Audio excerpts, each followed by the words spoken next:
I just saw this update that our own former comedian, Sheilo, publicly apologizes for saying that Nigeria is safer now than it was in 10 years ago. That it was insensitive for him to make that comment. And then I had to go back to watch the same video. Sheilo, Yes. would you That's say outside Nigeria not is safer now than 10 years ago? That's a very good question. Nigeria is safer now than 10 years ago that it is. I be like man, my name now Oluwaseyi Dileoye. Lawrence Aletile. I support President Bola Ahmed Tinubu. There is nobody on the surface of the earth who can bully me or talk me out of it. In no day. Now, I think here is we are not getting it correctly. I do not believe in apologies, especially when they are made by people who did what they did or say what they said with their full chest. Because this is why we keep getting it wrong. People come at you to speak insensitively to your emotions, knowing fully well that they can come back to apologize and you will accept the apology.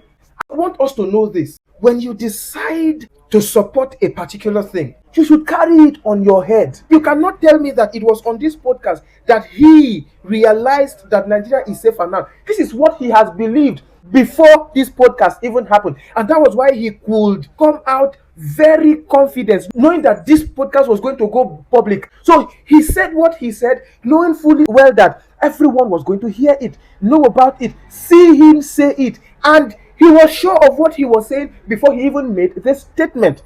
So him coming out now to apologize that people have reached out to him, because I took my time to see that video where he made that apology, that people actually reached out to him to let him know that it was insensitive for him to say what he has said. This person is in government. He knows the move of the government. So informations get to him handy, even information that are not in public glare. For someone to come and tell me that the same insecurity that did not reach my village during the time of Goodluck Jonathan, during the time of Buhari, and you could see that even during Goodluck Jonathan's time, even though there was insecurity, but there was a conscious effort to arrest this insecurity. Like things were being done. You saw him make a move to get some military equipments from the US, and Obama kicked against it then. You also saw him reach out to Russia to bring in some special militias to help curb that insecurity. And we're all seeing the successes recorded by this private security agent. But the same Obama's government kicked against it. But then, when people come out to make bold statements like this, not considering people who have directly been affected by this said insecurity, by this government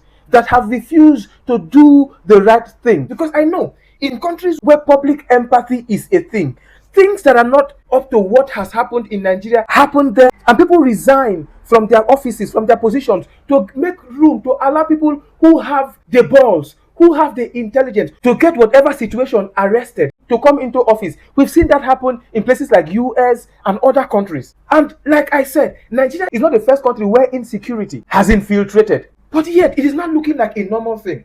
A country where let Nigeria happen to you is now a very deadly cause that is met with an immediate, God forbid, I rebuke in Jesus' name. Father, may this never happen to me in Jesus' name. Like, how will someone come to a public space and tell you that Nigeria as of today, that people can no longer sleep with their two eyes closed? Nigeria as of today, where we are spending billions in constructing a coastal road that people can no longer drive on land but choose to fly because getting to their destination is not sure. Where people have seen their loved ones forcefully taken, lose their life to avoidable deaths, and you come out to talk down on this lived reality of the masses, only to wake up the following morning to say that it was insensitive for you to say that. I just hope that Nigerians will be wise enough to do the needful come 2027, because the way it is going, you already have seen. Just yesterday, the governor of Adamawa have publicly defected together with his cabinet, into APC. Now that the APC has all the states at their beck and call,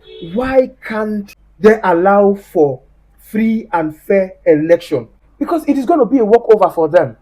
Let them allow for a free and fair election and just win, so that they can convince the masses that the love for them is genuine. I hope this makes us well, because now this be the problem.